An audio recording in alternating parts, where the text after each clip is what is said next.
Hello viewers, আসসালামু আলাইকুম। আশা করি ভালো আছেন।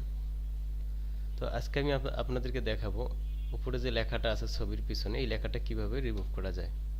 সেটা হচ্ছে পেজ টুলের মাধ্যমে। তো এই হচ্ছে পেজ টুল, এখানে একটা ক্লিক দিবেন। তো দেওয়ার পরে আপনি এটাকে সুন্দরভাবে পেঁচিয়ে দিবেন।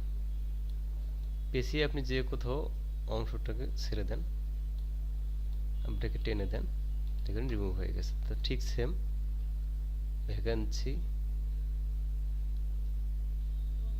সেমভাবে পেঁচিয়ে দিবেন। দেওয়ার পরে আপনি এটাকে উপরে টেনে দেন।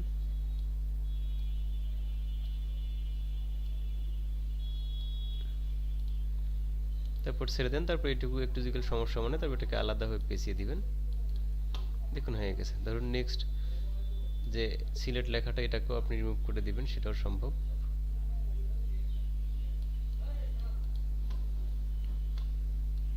শুধু পেজ টুল ইউজ করে আপনারা খুব সহজে এটাকে রিমুভ করতে পারেন।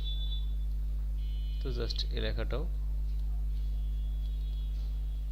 তো এখানে আপনি একটু লেসো কোলন স্ট্যাম্প টুল ইউজ করতে পারেন।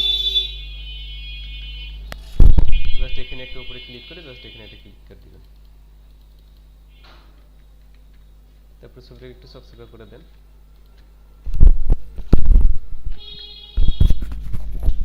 এখন একবারই অল ক্লিয়ার রিমুভ হয়ে গেছে। তো বন্ধুরা, এই ছিল আজকের জন্য এই ভিডিওটা আপনাদের জন্য। তো যদি ভিডিওটা ভালো লেগে থাকে অবশ্যই একটা লাইক একটা কমেন্ট করে জানাবেন ভিডিওটা কেমন হয়েছে। তো বন্ধুরা, ভালো থাকবেন।